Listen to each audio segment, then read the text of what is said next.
Sveiki and welcome to the lesson 2 of Lithuanian language. A little bit of review. Aš gyvenu Lietuvoje. I live in Lithuania. Mano vardas Petras. My name is Petras. A very important pronoun pair. Aš, I, and mano, my. I, my. Aš, mano. Very important. O tu and you.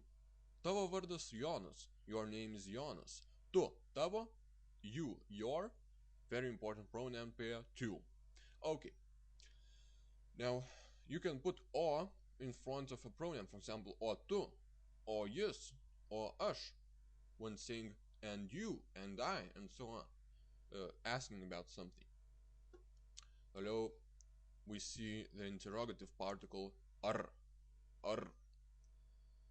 Ar mano vardas Petras, for example, you put it in front of the sentence and it turns into a question. Ar mano vardas Petras? This sentence turns into a question. Taip, yes, ne, no. Okay. Kaip gyveni? How are you? Or literally, how do you live? Kaip gyveni? A very important question word. Kaip, how. Gerai, o tu? Good, and you? Gerai. Kur gyveni? Kur gyveni? Where do you live? Kur, where? Very important question word too.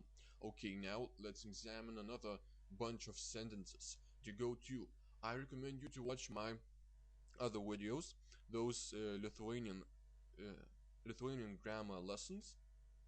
The lesson about the accusative case of nouns, another type of nouns, and about the present tense of verbs in Lithuanian, so that you I've colored some endings, some words, so that you could notice these things in sentences. I won't read the translation, so it wouldn't be time consuming. Okay. Čia yra mano... Čia yra mokykla. Čia yra mokykla. Ar čia yra mokykla? Ar čia yra mokykla?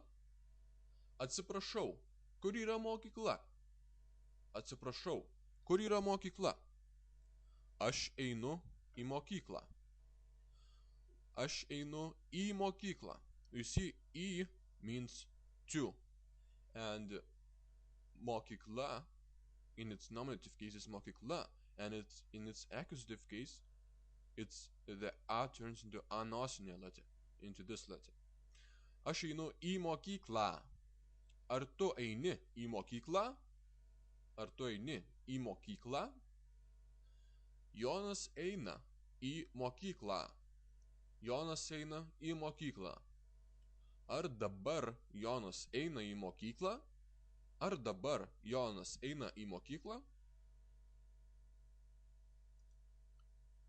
Now, some sentences with the reflexive pronoun savo.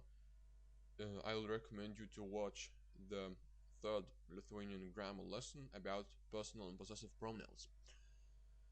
Čia yra kambarys. Čia yra kambarys. Ar čia mano kambarys? Ar čia mano kambarys? Kur yra mano kambarys? Kur yra mano kambarys? Aš einu į savo kambarį. Aš einu į savo kambarį. Ar tu eini į savo kambarį? Ar tu eini į savo kambarį? Tomas eina į savo kambarį. Tomas eina į savo kambarį. Ar dabar Tomas eina į savo kambarį? Ar dabar Tomas eina į savo kambarį? Now that's it for today. Thank you for listening.